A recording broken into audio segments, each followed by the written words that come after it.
नमस्कार दोस्तों, मैं आपका दोस्त अजय शर्मा और आज फिर से एक बहुत अच्छे टॉपिक पे आपके बीच में आया हूँ बात करने के लिए। दोस्तों, जीवन में अगर आपको सफल होना है तो अच्छे लोगों और अच्छी बातों का आपके जीवन में होना बहुत ज़्यादा आवश्यक है। अगर आपके साथ अच्छे लोग हैं जो आपको अच्छी सलाह देते हैं, सही सलाह देते हैं, तो आपके चांसेस बहुत ज़्यादा बढ़ जाते हैं कि आप जीवन में सफल हों। या फिर ऐसी बातों को आप ग्रहण करते हैं बुक्स के माध्यम से, वीडियोस के माध्यम से, या जहां भी आपने ऐसा अपने चरित्र का निर्माण किया हुआ है कि अच्छी अच्छी चीज़ों को ही आप सुनते हैं, तो निश्चित रूप से वो अच्छी चीज़ें आज नहीं तो कल आपके जीवन को बेहतर बनाने के लिए काम करती हैं।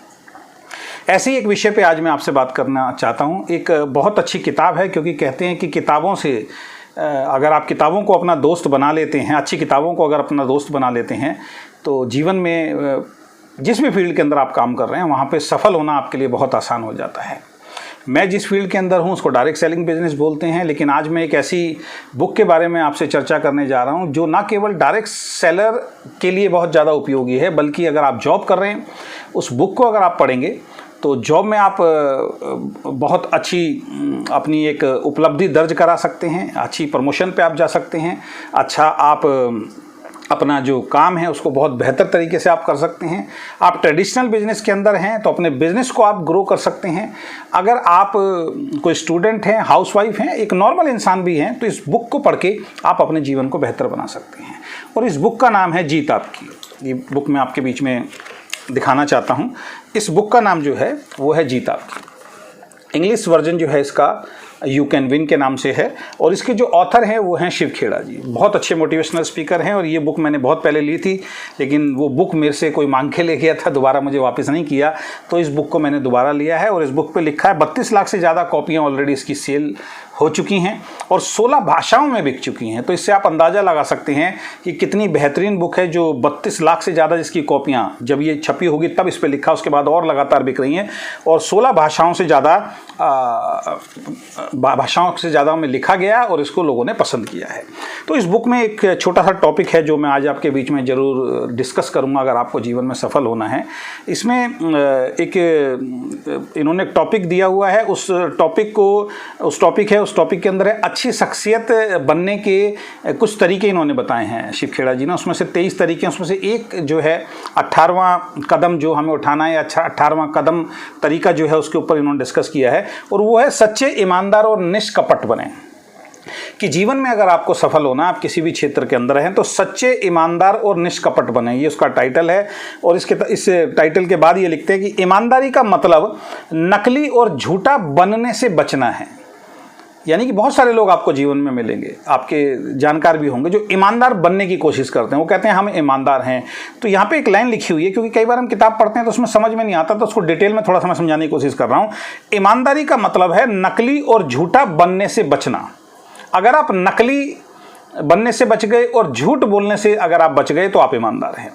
दूसरा, और सच्चा एवं असली बनना, सच्चा इंसान बनना और असली बनना, यानी कि जैसे आप हैं वैसे आप लोगों के साथ व्यवहार कर रहे हैं, तो आप कहीं ना कहीं ईमानदार हैं, अपने प्रति भी और लोगों के प्रति भी। भरोसेमंद आदमी के रूप में अपने आप को बनाइए। अगर घर, दफ्तर और समाज में रिश्तों को बनाने वाली कोई चीज़ है तो वह है सच्चाई। यानी कि अगर आप कहीं जॉब कर रहे हैं या कोई आप अपना बिजनेस कर रहे हैं, वहाँ पे लोगों से आपका संपर्क है, समाज में रिश्तों को अगर बचाना है, तो सच्चाई अगर आप अपने जीवन में अपनाते हैं तो कहीं ना कहीं ये वो चीज़ है जो आपको भरोसेमंद बनाएगी और लोगों में आपका विश्वास जो है वो बहुत तेज़ी से बढ़ाएगी। यहाँ पे आगे लिखते हैं कि अपना वचन ना निभाना बेईमानी है। बहुत सारे लोग आपको मिलते हैं जो अपना वचन नहीं निभाते हैं, झूठ पे झूठ, झूठ पे झूठ, झूठ पे झूठ आपसे बोलते चले जाते हैं। ये कहीं ना कहीं बेईमानी है। तो वचन ना निभाना बेईमानी है। आगे लिखते हैं ईमानदारी से खुलापन, विश्वसनीयता और साफ बोलने की प्रेरणा आती है। जब आप ईमानदार होते हैं तो खुलापन, आप विश्वसनीय हो जाते हैं और साफ बोलने की प्रेरणा आती है। यह अपने और दूसरों के प्रति सम्मान दर्शाती है। जब आप ईमानदार होते हैं और साफ बोलने वाले जब बन जाते हैं तो आप जब दूसरों से बात करते हैं तो दूसरे लोग आपका सम्मान करते हैं। बंदा, ये व्यक्ति जो है साफ बोलने वाला है। ईमानदारी का मतलब ईमानदार होना है, न कि ईमानदार दिखना। दिखने की जरूरत नहीं है, अंदर से आपका ईमानदार होना बहुत ज़्यादा जरूर है। झूठ की रफ्तार जो हमारे बिजनेस में बहुत ज़्यादा चलती है, झूठ की रफ्तार भले ही तेज हो मगर सच टिकाऊ होता है। हमारी फील्ड में बहुत सारे लोग झूठ बोलते हैं, कंपनी को लेके, प्रोडक्ट को लेके, अपनी अचीवमेंट को लेके। तो कई बार ऐसा होता है, आपने देखा होगा कि जब आप झूठ बोलते हैं तो आपका बिजनेस बहुत तेज़ी से ग्रो कर जाता है। तो यहाँ पे शिव खेड़ा जी लिख रहे हैं कि झूठ की रफ्तार जो होती है ना, वो भले ही तेज हो मगर सच टिकाऊ होता है, ध्यान रखें, है ना। सच जो होता है परमानेंट होता है, टिकाऊ होता है। ईमानदारी कंपनी के टाइटल या ब्रोशर में नहीं बल्कि लोगों के चरित्र में पाई जाती है। कंपनी के टाइटल में नहीं, आपने कंपनी का नाम रख लिया, आप उसको दिखा के आप ईमानदारी, बहुत सारी कंपनियां आप ऐसे देखिए जो ईमानदारी की बातें करती हैं, है ना। आपने ब्रोशर में बहुत सारी चीज़ें लिख दी कि भाई हम ईमानदार हैं, हम एथिकल हैं, कहने से नहीं होगा। आपके और आपकी कंपनी में जो लोग काम कर रहे हैं उनके चरित्र में ईमानदारी है या नहीं है, तब किसी भी इंसान को ईमानदार माना जाता है। क्या अपनी ईमानदारी से समझौता करना, बहुत ही बढ़िया लाइन है, मैं कहता हूं कि करोड़ रुपए की लाइन है, बहुत ध्यान से आपको सुनना समझना है। क्या अपनी ईमानदारी से समझौता करना और जीतने या आगे बढ़ने के लिए जल्दी कामयाबी दिलाने वाले गलत रास्ता चुनना उचित है? अगेन रिपीट करता हूं, क्या अपनी ईमानदारी से समझौता करना और जीतने या आगे बढ़ने के लिए जल्दी कामयाबी दिलाने वाले गलत रास्ते चुनना उचित है? पूछ रहे हैं, ये हमसे सवाल कर रहे हैं। बेईमानी से जीती हुई ट्रॉफी हासिल करके क्या कोई इंसान वास्तव में खुश रह सकता है? ट्रॉफी जीतने से कहीं ज्यादा महत्वपूर्ण है एक अच्छा इंसान बनना। तो दोस्त, अगर आप जीतने के लिए, आगे बढ़ने के लिए, अपनी सक्सेस के लिए गलत रास्ते अगर चुनते हैं, गलत रास्ते चुन के अगर आप सक्सेस को प्राप्त कर रहे हैं, वो असली सक्सेस नहीं है। असली सक्सेस जो है वो ईमानदारी के रास्ते पे चल के, सच्चाई के रास्ते पे चल के जब आप कुछ चीज़ प्राप्त करते हैं, भले ही वो कम हो, लेकिन वो एक्चुअल में अचीवमेंट है। झूठ बोल के, गलत करके, लोगों को मिसगाइड करके, लोगों को गुमराह करके, तो दुनिया में बहुत सारे लोग अचीवमेंट, पैसा कमा लेते हैं, लेकिन एक्चुअल में वो ईमानदार नहीं है। कहीं ना कहीं लोगों के मन में उनकी वो वैल्यू नहीं बन पाती है जो एक्चुअल में बननी चाहिए। तो एक अच्छा इंसान बनना जो है बहुत ज़्यादा महत्वपूर्ण है। और यहाँ पे एक कहानी भी इन्होंने लिखी है, बहुत ही अच्छी कहानी है, एक शेर मक्खन। इस कहानी में बताते हैं कि एक किसान होता है, वो एक बेकर को रोज़ 1 किलो जो है वो मक्खन देता है। एक किसान होता है, एक बेकर को रोज 1 किलो जो है वो मक्खन देता है। उसने भैंस और गाय रखी थी और उससे जो वो दूध और मक्खन निकालता था, तो एक बेकर था, उससे 1 किलो घी मक्खन जो है वो डेली लेता था। एक दिन बेकर ने ये परखने के लिए कि मक्खन 1 किलो है या नहीं है, उसे तोला और पाया कि मक्खन कम था। यानी कि एक किसान जो गाय और भैंस पालता है, दूध निकालता है, दूध भी बेचता है, और उसका मक्खन कुछ निकालता है और मक्खन भी बेचता है। तो एक बेकर है जिसका बेकरी की शॉप है, वो उससे रोज 1 किलो मक्खन लेता है, कई टाइम से ले रहा था। एक दिन अचानक उसको लगा यार इसको तोल के देख लेता हूँ। तो उसने जब तोला तो उसको पता लगा कि मक्खन कम है। उसने उसको बुलाया, गुस्सा हुआ, झगड़ा हुआ दोनों का। उसके बाद किसान को वो उसने कोर्ट केस कर दिया और किसान को अदालत में ले गया, काफ़ी टाइम से वो ले रहा था। अब जज ने किसान से पूछा कि भाई तुम गलत क्यों देते हो? उसने कहा जी मैं तो बिल्कुल तोल के देता हूँ और 1 किलो जो है मेरा जो तोल है वो 1 किलो के हिसाब से मैं देता हूँ। तो जज ने उससे पूछा कि अच्छा तुम कौन से वाट का इस्तेमाल करते हो बताओ तोलने के लिए? अब यहाँ पे देखिए कितना बढ़िया यहाँ पे आपको चीज़ सीखने को मिलेगी। किसान ने जवाब दिया, हुजूर मैं अज्ञानी हूँ, मेरे पास तोलने के लिए कोई भी बाट नहीं है, गरीब भी हूं और अज्ञानी भी हूं, मेरे पास कोई बाट नहीं है, लेकिन मेरे पास एक तराजू है। तो जज ने उससे पूछा कि भाई फिर तुम तोलते कैसे हो, तुम्हारे पास जो बाट नहीं है तराजू है तो तोलते कैसे हो? तो किसान ने जवाब दिया कि इस बेकरी वाले ने तो जज साहब अभी कुछ टाइम से ही मुझसे मक्खन लेना शुरू किया है, लेकिन मैं तो इससे बहुत सालों से अपने और अपने परिवार के लिए 1 किलो ब्रेड खरीद के लेके आता हूँ। बहुत सालों से ले रहा हूं मैं, इसने तो अभी 2-3 महीने, 4 महीने, 6 महीने से लेना शुरू किया है, लेकिन मैं तो इससे बहुत सालों से जो है वो 1 किलो ब्रेड जो है अपने और अपने परिवार के लिए लेके आता हूं, पेट भरने के लिए लेके आता हूं। सुबह सुबह जो हमारा नाश्ता होता है, इससे जो मैं एक किलो जो ब्रेड खरीदता हूं मैं उस तराजू में एक साइड में रख देता हूं और उसी से तोल के मैं इसको दे देता हूं। तो अगर इसमें किसी का दोष है वो मेरा नहीं है, वो इस बेकरी वाले का है। तो यहाँ पे ये मैसेज दे रहे हैं कि जिंदगी में हमें वही वापस मिलता है जो हम दूसरों को देते हैं। कितना बढ़िया मैसेज है देखिए।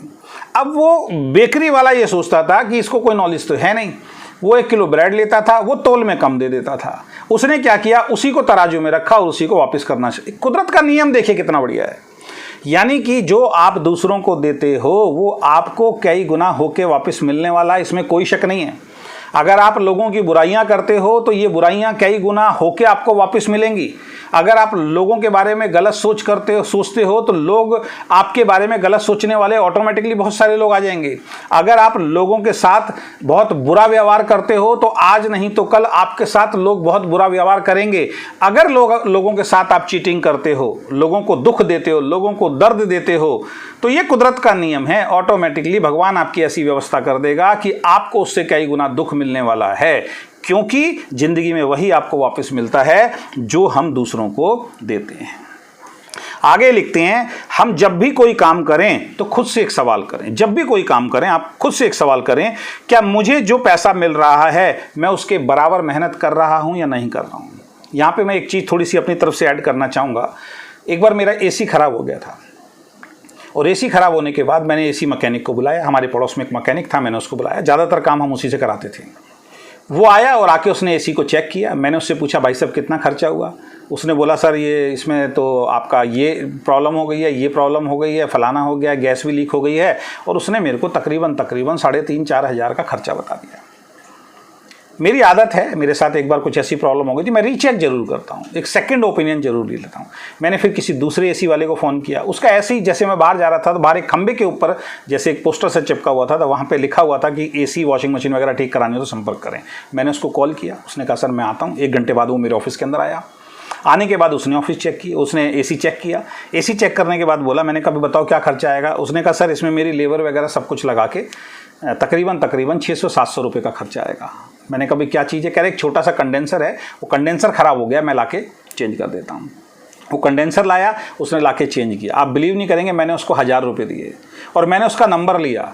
मैंने उसको बोला तू ईमानदार है, ये ईमानदारी हमेशा अपनी बरकरार रखना। और उसके बाद जब भी किसी को एसी की प्रॉब्लम होती थी मैं उसी का नंबर दिया करता था।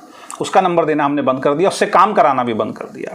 तो ये ध्यान रखें कि जब भी आप कोई काम कर रहे हैं, वहाँ से जो पैसा कमा रहे हैं, अपने आप से एक सवाल कीजिए कि क्या उसके बराबर आप मेहनत कर रहे हैं, ईमानदारी दिखा रहे हैं, ईमानदारी से काम कर रहे हैं। अगर आप ईमानदारी से काम नहीं कर रहे हैं तो फिर समझ लीजिए वो पैसा जो आप कमा रहे हैं किसी को गलत बता के या गलत तरीके से पैसा कमा रहे हैं, वो आज नहीं कल किसी ना किसी रूप में आपका निकलना है। ईमानदारी और बेईमानी दोनों एक आदत बन जाती हैं। कुछ लोग बेईमानी की प्रैक्टिस करते रहते हैं। बेईमान आदमी क्या करेगा, वो बेईमानी की प्रैक्टिस करता रहेगा और चेहरे पर जरा सी शिकन लाए बिना बड़ी आसानी से झूठ बोल सकते हैं। बहुत सारे लोगों को देखना, वो चेहरे पे उनके बिल्कुल भी शिकन नहीं होगी, झूठ बोल रहे होंगे आपसे, है ना, लेकिन इतना झूठ बोल देंगे कि आपको पता भी नहीं चलेगा। ऐसे लोग भी हैं जो इतना झूठ बोलते हैं कि सच क्या है यह भी भूल जाते हैं। उनको खुद नहीं पता होता सच क्या है, इतने कॉन्फिडेंट होकर वो झूठ बोलते हैं कि आप उनको खुद नहीं पता होता और आप बिल्कुल 100% बिलीव करेंगे कि हाँ यार ये जो बात बोल रहा है बिल्कुल ठीक बोल रहा है। मगर वे किसे धोखा दे रहे हैं, लास्ट में लाइन यहाँ पे लाइन लिखी है, मगर वे किसे धोखा दे रहे हैं, किसी और को नहीं बल्कि खुद को धोखा दे रहे हैं। क्योंकि जिंदगी में एक बात ध्यान रखें, हमें वही वापस मिलता है जो हम दूसरों को देते हैं। तो खुद को एक ईमानदार इंसान बनाएं तो आप निश्चित हो सकते हैं कि दुनिया में एक धूर्त आदमी कम हो गया। कितनी अच्छी लाइन लिखी है देखिए, वैसे तो और भी है लेकिन एक लास्ट लाइन मैं इस वाले चैप्टर की पढ़ रहा हूं। खुद को यानी कि स्वयं को आप एक ईमानदार इंसान बनाएं। स्वयं को, खुद को आप और हम एक ईमानदार इंसान बनाएं। अगर आपने स्वयं को एक ईमानदार इंसान बना लिया तो आप निश्चिंत हो सकते हैं कि दुनिया से एक धूर्त आदमी कम हो गया। मैंने अगर आप अपने आप को ईमानदार आदमी बना लिया तो मैं निश्चिंत हो जाऊंगा कि दुनिया में एक धूर्त इंसान कम हो गया। तो इस किताब के अंदर बहुत सारी ऐसी जानकारी हैं। आगे फिर किसी और किताब में या इस किताब से कोई चैप्टर होगा तो मैं आपके बीच में जरूर शेयर करूंगा। वरना एक राय मैं जरूर दूंगा, जीवन में अगर आपको बढ़ना है तो इस किताब के ऊपर आप इन्वेस्ट कीजिए। अगर नहीं लिया तो इस किताब को आप जरूर लीजिए और इसमें बहुत सारी ऐसी जानकारी हैं जो आपके जीवन को बदलेंगी। बहुत बहुत धन्यवाद, थैंक यू सो मच। आशा करता हूँ ये वीडियो आपको पसंद आया होगा। अगर ये वीडियो आया पसंद तो इसको ज़्यादा से ज़्यादा शेयर कीजिए और इस बुक को जरूर खरीदिए और ख़रीदने के बाद इस बुक को पढ़िए और इसमें जो भी लिखा है अपने जीवन में अपनाइए। निश्चित रूप से ये सारी जानकारी आपके पूरे जीवन को बदलने के लिए एक महत्वपूर्ण रोल अदा करेंगी। बहुत बहुत धन्यवाद, थैंक यू सो मच।